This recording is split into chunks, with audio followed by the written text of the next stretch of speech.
Welcome to All Things with Jen Oshman, where we look at current events and trends through a Christian lens. All things were created through Jesus and for Jesus, so we're seeking to apply His word to what's happening here and now. This episode of All Things is brought to you by Crossway, publisher of the new book, Sunday Matters 52 Devotionals to Prepare Your Heart for Church by Paul David Tripp, a weekly devotional to help readers prepare their hearts for church. Christians understand the importance of attending church, but many find their attention being pulled away from worship because of family, schedule, work, finances, and other distractions. With so much on their minds, how can churchgoers prepare their hearts to offer God the worship He deserves? In Sunday Matters, Paul David Tripp shares 52 devotions about the beauty and significance of the church, helping Christians engage in vibrant, gathered worship each week. Each short, accessible meditation highlights an essential spiritual topic, including divine grace, gratitude, our identity in Christ, and dependence on the Lord.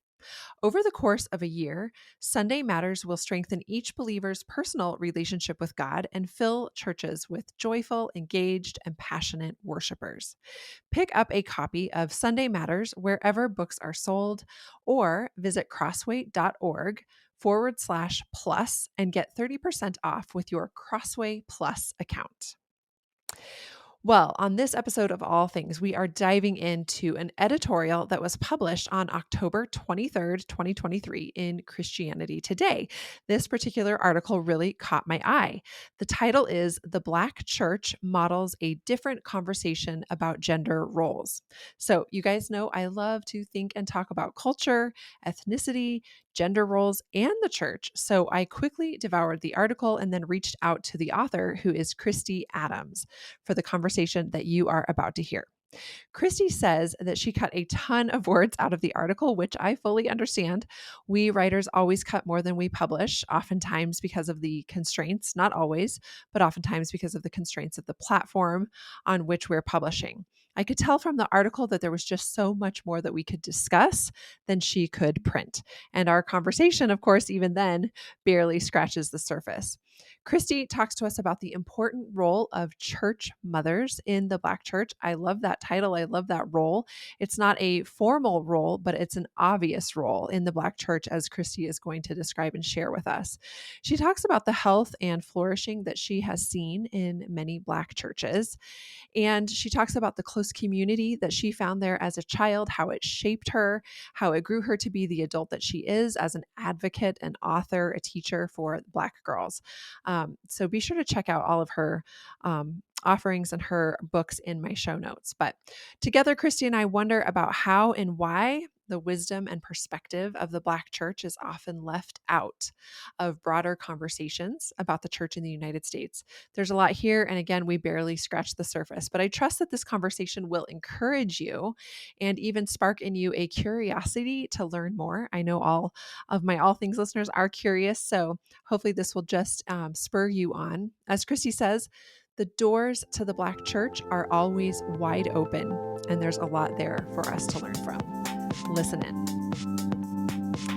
Welcome, everybody, to another episode of All Things. I am thrilled today to be bringing to you somebody that I just encountered online, and I'm so grateful to be bringing her voice to All Things and sharing her perspective with you.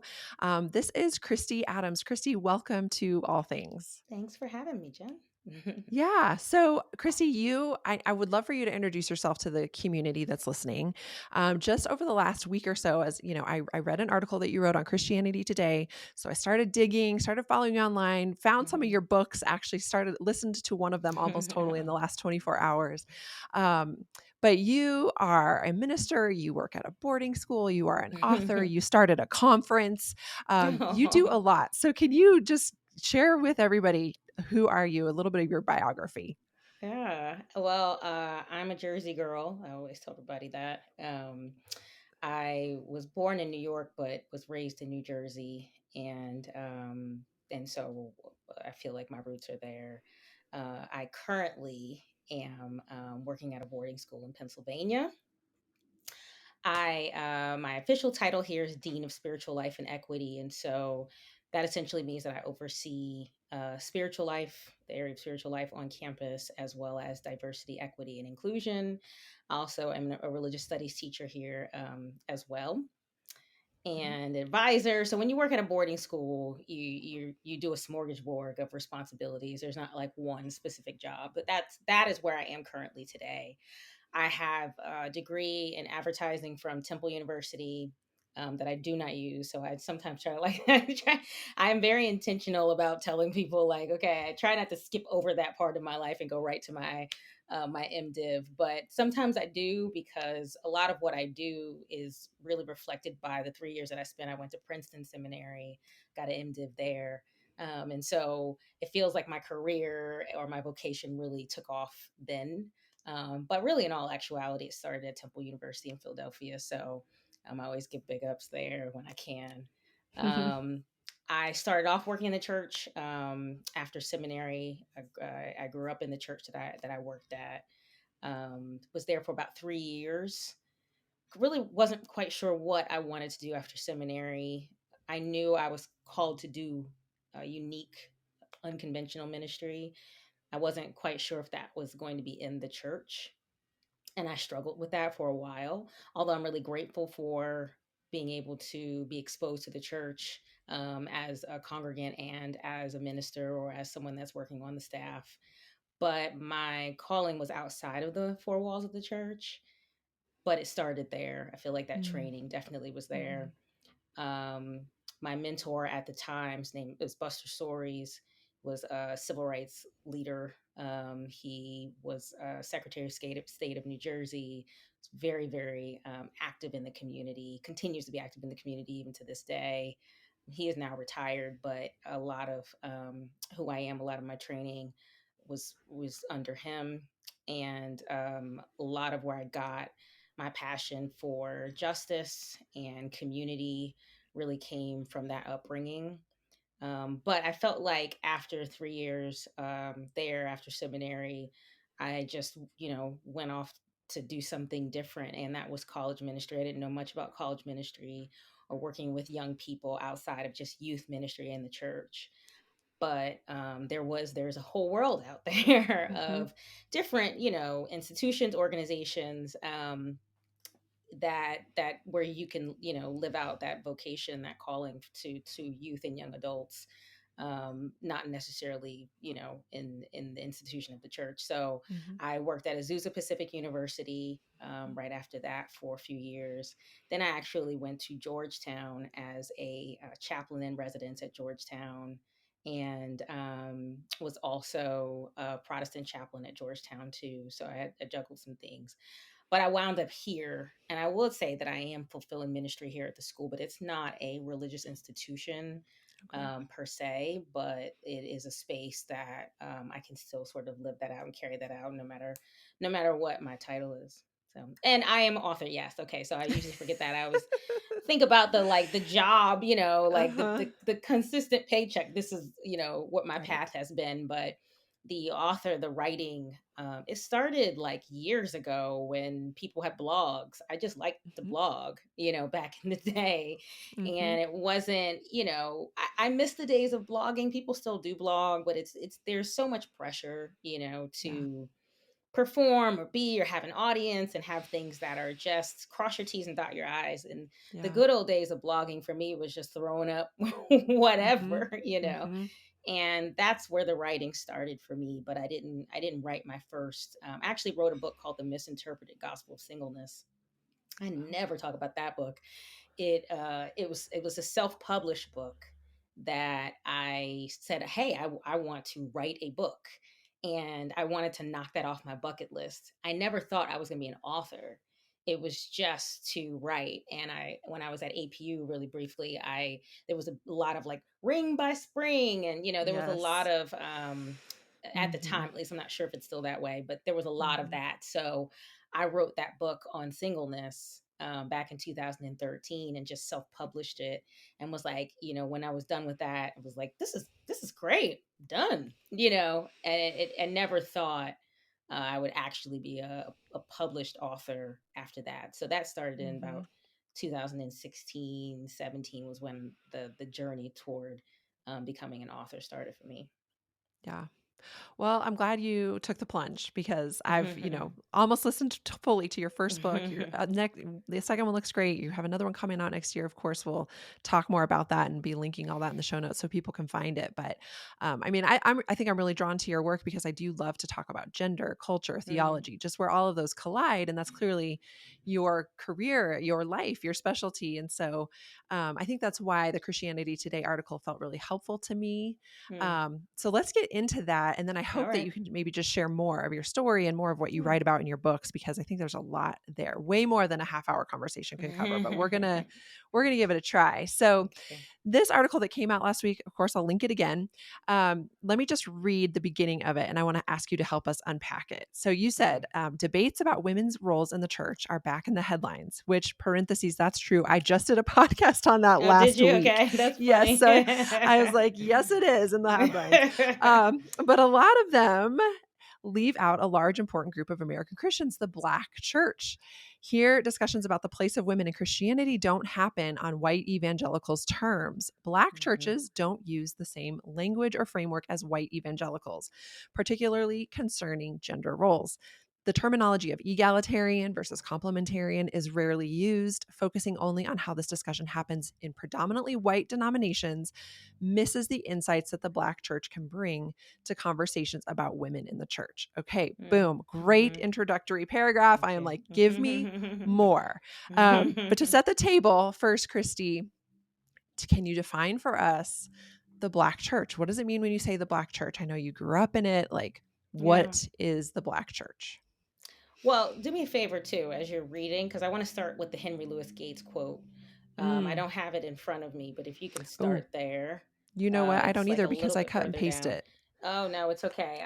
You know but what? I It's can gonna probably come up find on it. my article. I have it. I have it. I have it. Okay, okay. Read us the quote. Okay. Okay. So a little bit further down, Yeah. I quote Henry Louis Gates, who does a whole thing on the Black church. If anybody has not seen it, Mm-hmm. there Mm-hmm. is a PBS documentary that Henry Louis Gates did on the Black church. It's several episodes. So good. My fear for that is the people that were most excited about that when that came out, I guess it was a few years ago, Mm-hmm. were people that had grown up in the Black church or are currently a part of the Black church. But I think it was really important for people outside of the Black church to watch that documentary too, because I find myself often having to define what I Mm-hmm. mean by the Black church, particularly Mm-hmm. when I'm writing articles.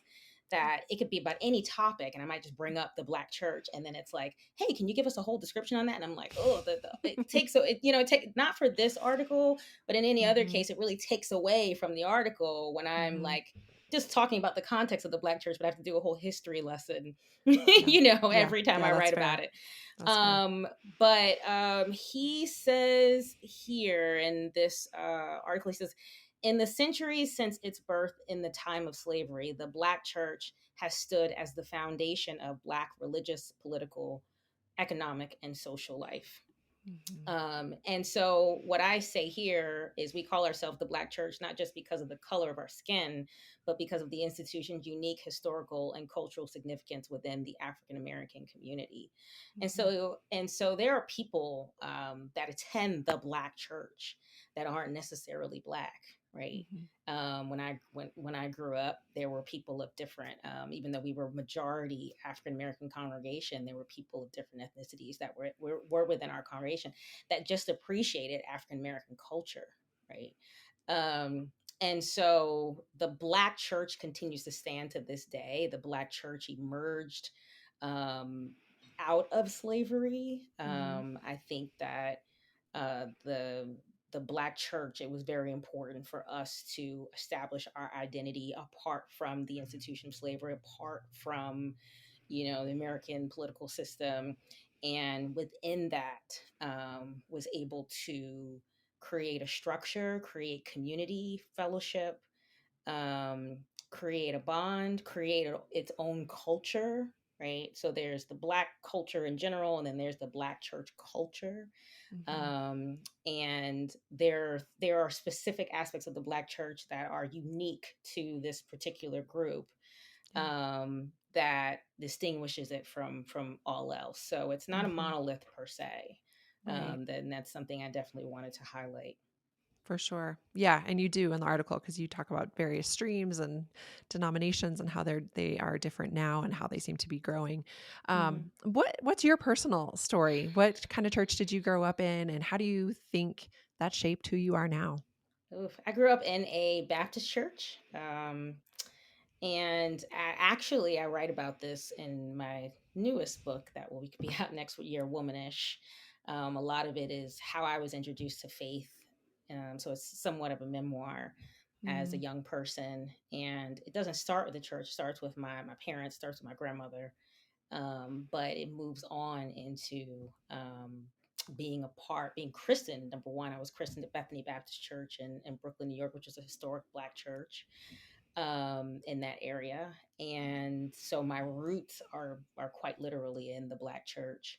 And then when my family we left New York and moved to New Jersey, the first thing we needed to do was find a church home. And it was just natural, right? Even though I mhm. was young, we knew, there's school systems that you look into, you look into the community that you're living in, but you find a church home, Yeah. right? Yeah. And so even though the community that I was that we were moving into was predominantly white, it was a white suburban community in East Brunswick, New Jersey. It didn't matter because our identity and our faith was rooted in us finding a church community. Mhm. That's where our sustenance came Yeah. spiritually, education, just the whole part of who we were as far as our identity was concerned. We saw it being just as crucial to identify a church home as it was to make sure that we attended good schools.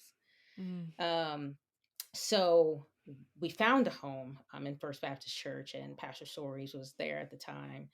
And the church grew. It was a small church at the time. Eventually, it grew to be a staple in the community, and his focus was on youth empowerment, economic Mm. empowerment.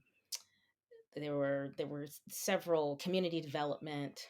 So it Mhm. was beyond just preaching on Sunday mornings. It was making sure that the community around us was sustained, that we were part of the community, that we were Yeah. active, that we were serving one another, and that we were serving those that were around us, and that we Mm. were putting our faith into action, which was a theme, a Mhm. consistent theme with the church. Yeah. And that is how I grew up, being a Yeah. part of sort of this 7 day a week, even though I wasn't there all 7 days. That I didn't have to be in church on Monday. It was very much the church was in me. And Mhm. so while I may have not, uh, while the school that I attended had some racial issues there, I was the only, maybe there wasn't even a handful of Black students. While I had some identity issues there, I struggled quite a Yeah. bit. But my church was where my friendships, where I saw people that looked like me. I saw women in Yeah. the pulpit. A lot of people didn't, but there were women in the pulpit, in positions of authority that were preaching. Um, so I found a voice in that space, spiritually, emotionally, and it wasn't perfect, but that's why they call it a church home. It's Mm. home, right? Mm. It's Yeah. beyond just like, oh, I'm going to I never even saw it as an institution. I Mhm. saw this as my extended family. So even now as an adult, even I'm not a member of that church. And Pastor Soares is long gone. But if I hear about, and people have moved away, but if I hear about, Reverend Gibson was who I grew up with, was living in Florida, she passed away.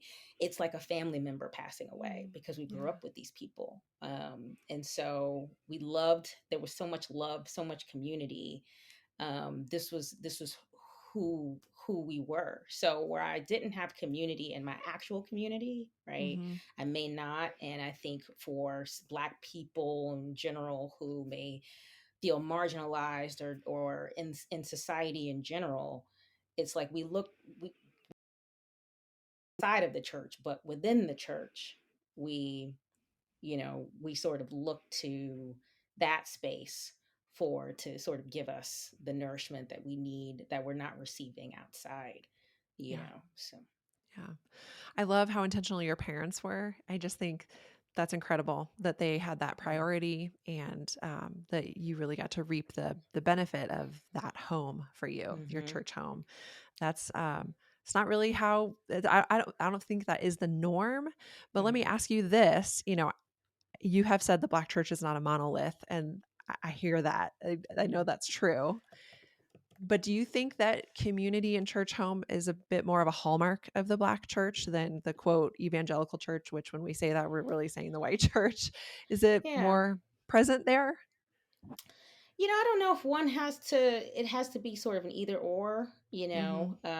like as far as like more. I think to each community their own, right? And I'm not Hmm. just saying that as a cop out. It's just, it's hard to make like sort of blanket statements like that. Like Yeah, we have more for sure. community than you have community, like Yeah, sure. no, we have community. It's just defined Hmm. differently. Hmm. It's experienced differently. So Hmm. it's like saying, is pop music more something than, R&B music or Right. hip hop music, right? Like they're two completely different genres. It's all music. They're different genres and they can be Mm, appreciated differently, but they're experienced differently by the listener. for sure.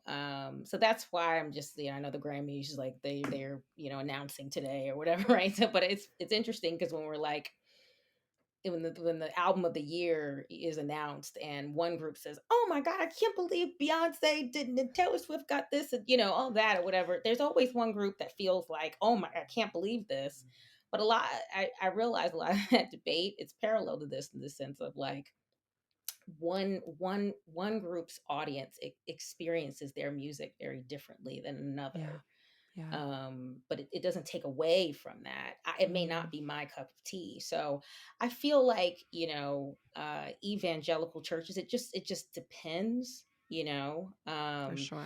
I think on the location, on the community, but I think the Black church as a whole, because of the experiences of Black people, in this country, it it's a shared experience across the board for a lot Hmm. of Black people.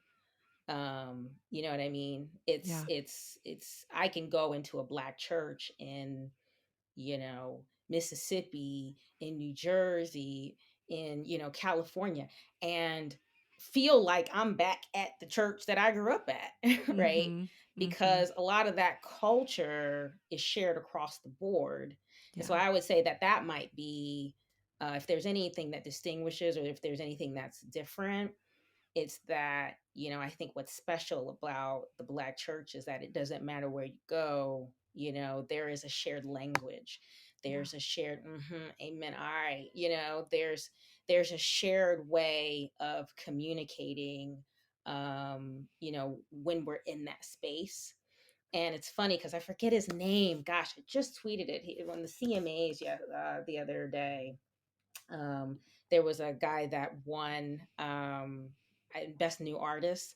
I don't see his name. And at the end, he gets his award and he starts like practically like preaching, right? He's Oh, using I like, saw that you video saw last that, right? night. and Yes, and I people saw were it. commenting and they're like, he must have been Yes. to a Black church. He must have grown up at a Black church because of the cadence, and Yes. then and the way that he was speaking. And Yes. it's not that other white preachers haven't spoken like that, but there was very much a Black culture, Yeah. Mhm. style, Black church culture to how he was preaching, or preaching Mhm. how he was speaking. It sounded like he was preaching like the end of a sermon, like he was bringing it home.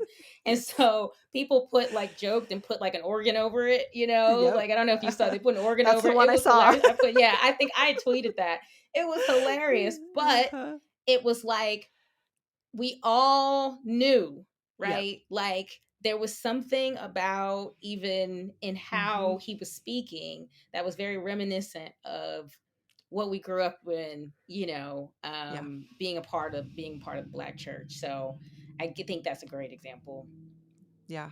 No, it's good. I'll have to link that too. And to Mhm. your point earlier, the documentary called The Black Church. I did see that a Mm. few years ago. Mm-hmm. Very excellent. So I'll link that as well so people can keep learning after this episode. Mm-hmm. But let's get to just the specific conversation about gender and gender roles, because Mm-hmm. I would love to just hear your perspective. I know there's some things we have to learn here. But you say in the article that Black women make up about 60% of the average Mm-hmm. congregation. But this is a quote from you. You wrote, though the Black church has historically sought equality for Black people in society at large, Black women have often been marginalized within the institution and kept out of leadership roles. Mm-hmm. So I know that you say the role of women in Black churches seems to be evolving across Mm-hmm. denominations. As the article went on, you kind of gave some examples of how it's changing and growing. But can you talk to us a little bit about the history of women in the Black church and just Mm-hmm. unpack more of what you wanted to get across in this article?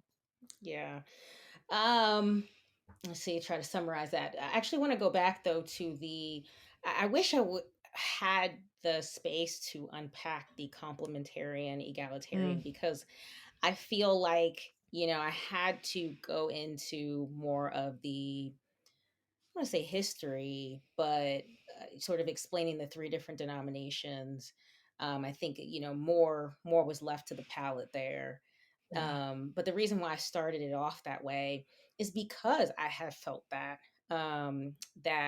I wasn't introduced to those terms until white people started saying them. I just Yep. never heard it before, like I didn't even really hear it in seminary. I don't remember hearing it at Princeton.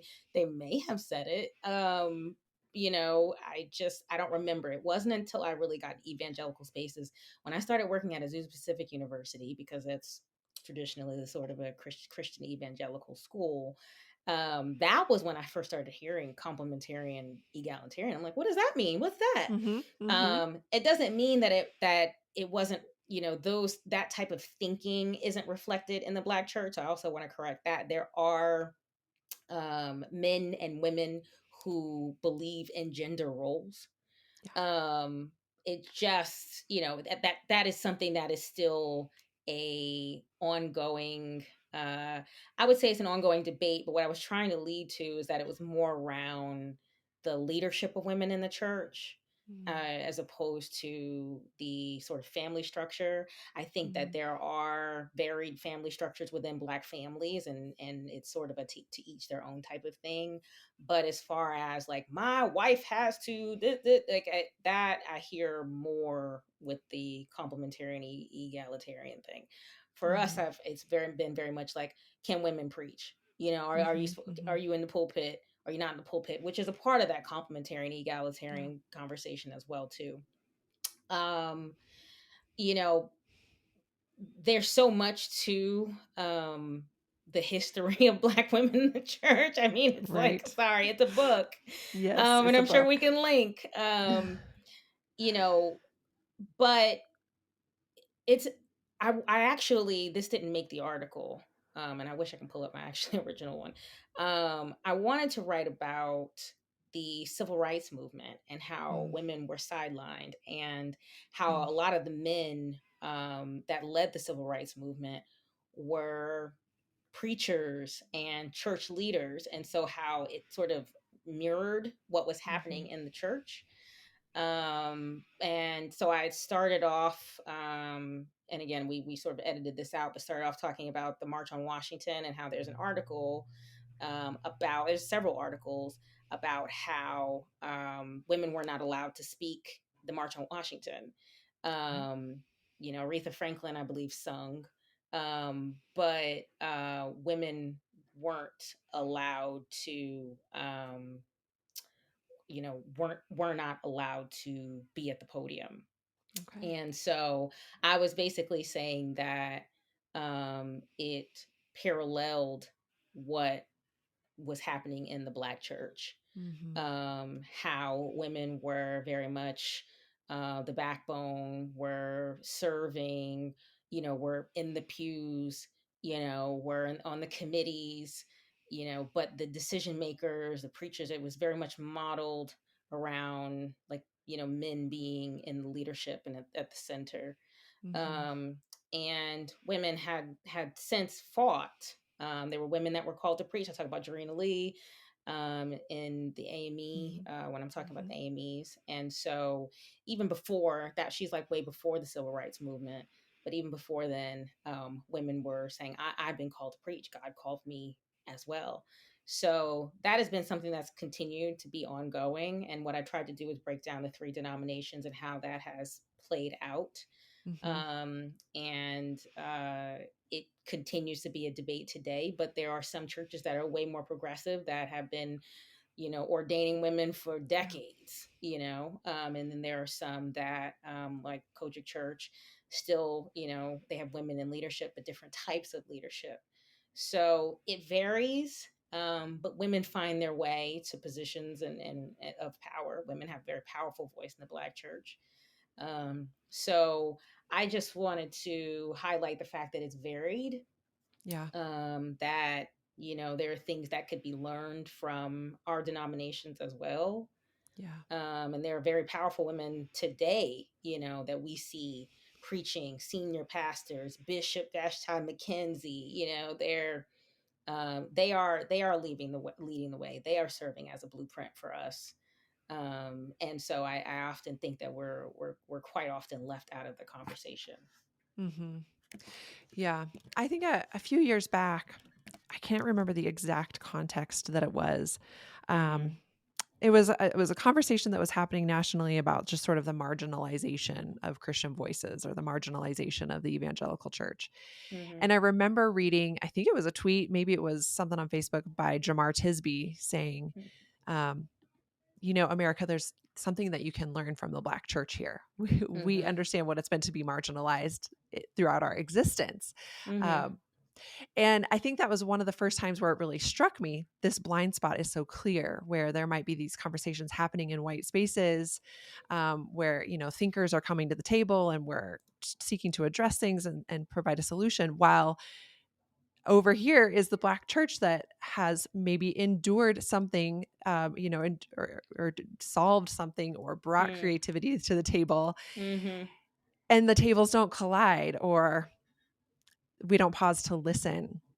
And so I Mm-hmm. kind of had that feeling when I read your article of like, yeah, there's so much to learn here in this gender role conversation. Mm-hmm. Um, I know this is asking a lot, but are there some things that if you said, yeah, had the chance to pinpoint a couple things that, I wish you could learn this, or I wish you could um, pause and reflect on this? What are some things when you read those articles and those headlines regarding gender roles in the quote evangelical church where you say, you know what, the Black church could speak into this here? I wish you knew Mm. these things. Definitely the preaching conversation. I think um I wouldn't say we got it right either. I think there's things that could be learned from the mistakes that we've made too, when it comes to licensing women to preach, um, or ordaining women to preach.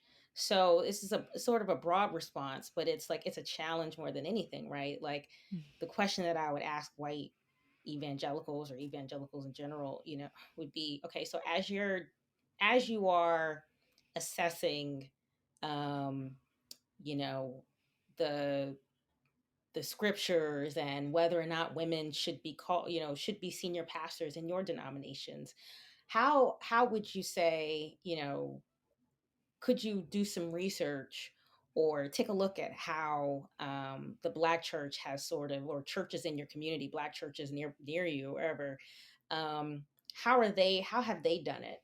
How have Mhm. they, come to the decision to ordain or even not to uh, ordain women, Mhm. in their different congregations?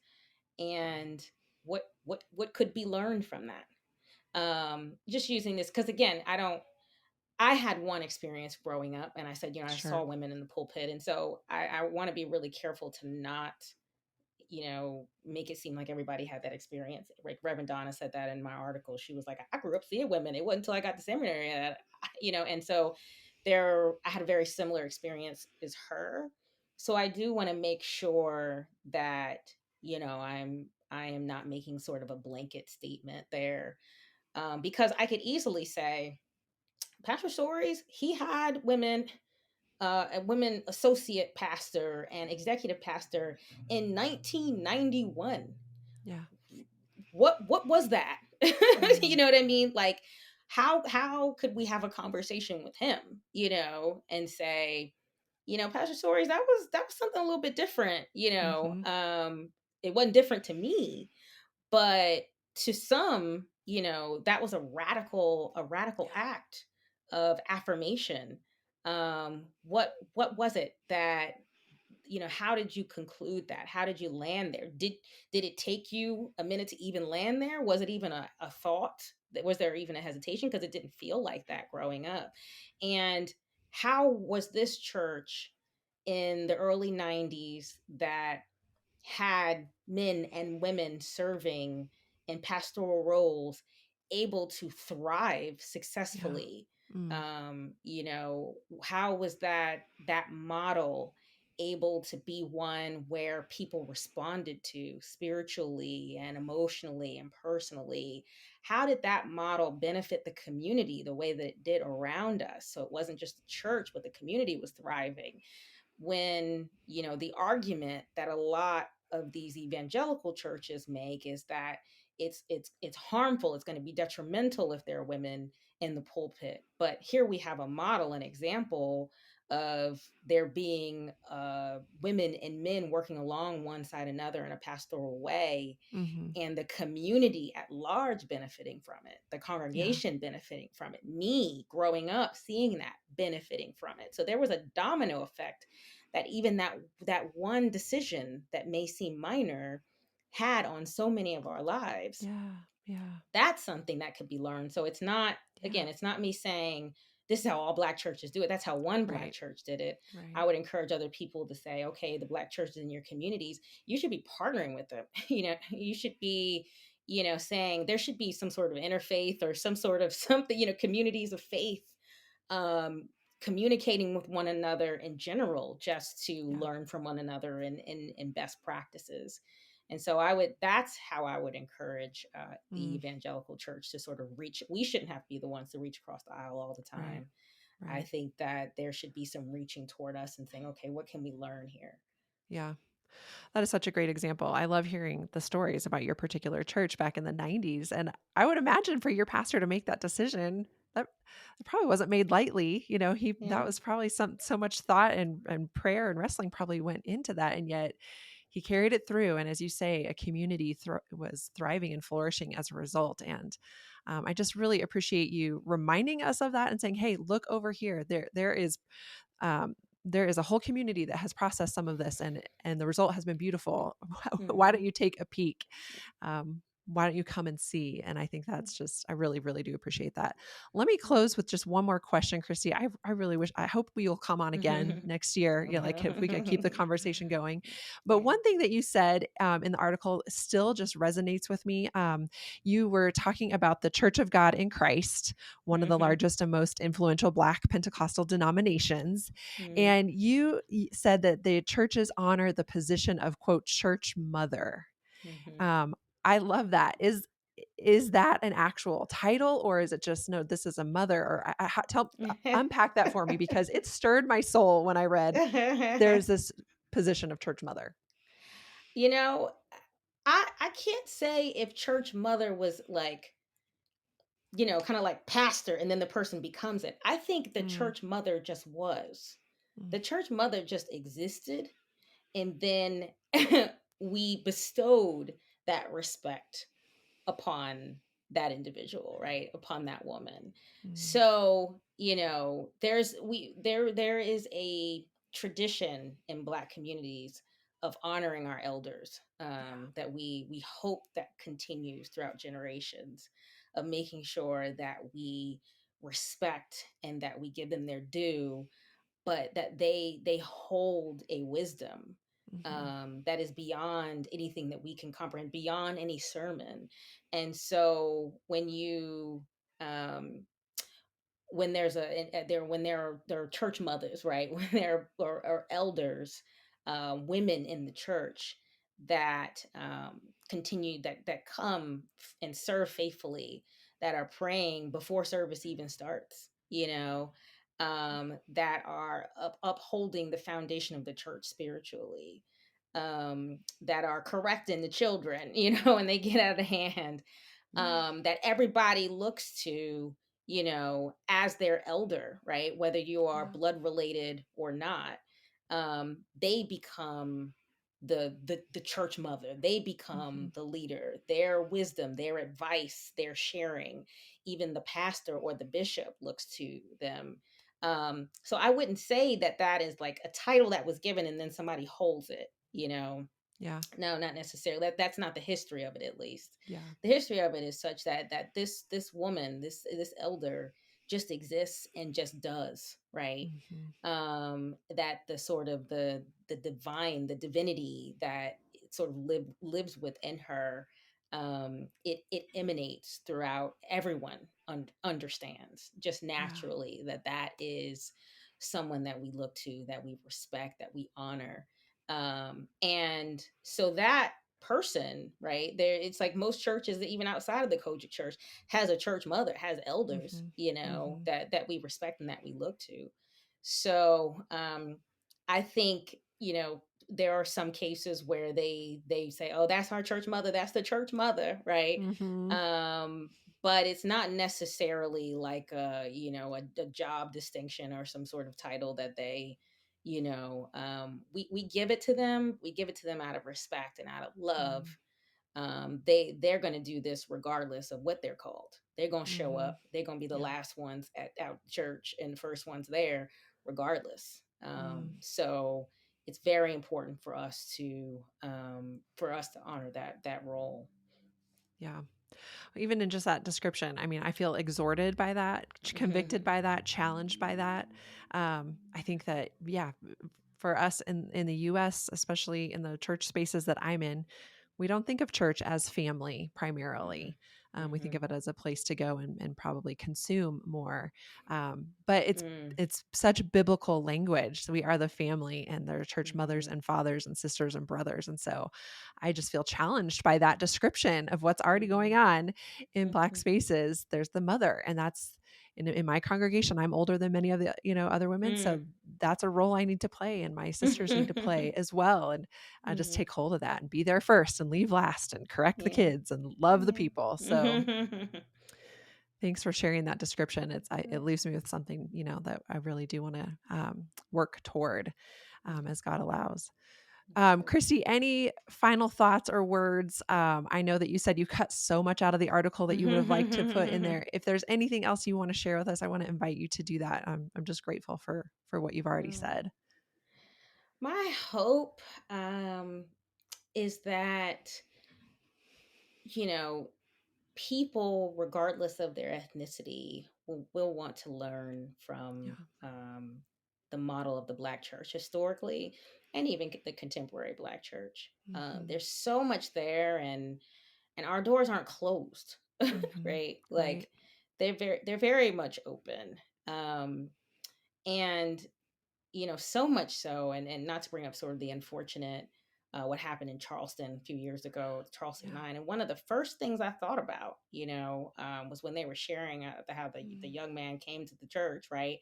And you have this historic Black church, and this group that's meeting for Bible study of all Black people, and you have this white man that comes in, right? Mm. Young white man, and they're like, "Come on in," Yeah. right? Yeah. Like it wasn't a our doors are closed. It Yeah. was come as you are, whoever you are, right? So it's like their identity as Black people in the Black church maintained, right? Hmm. And that continues, that maintained, that stays consistent throughout all Black churches, right? But that come on in, Yeah. that just gives me chills every time, because Yeah. that is how majority of those churches are, right? Come Yeah. on in, and how they talk about how the young man sort of wavered, right? Like Mm. that he said, like, I even thought for a second because they were so kind and so Mm. welcoming.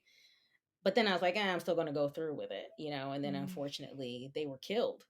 Um, but that's the Black church, right? Mm. Like what I envision, um, the sort of welcome open armsness, because they naturally could have been like, this is a closed Bible study, or Mhm. who are you, or Mhm. you look like, you don't Yeah. belong. But it even from his testimony, it was like that wasn't even his who he was and what he looked like or whatever. It just like didn't even feel like it was even in consideration Yeah. to that. And I think Black people have felt that way about certain evangelical churches, Mhm. For right? sure. Mhm.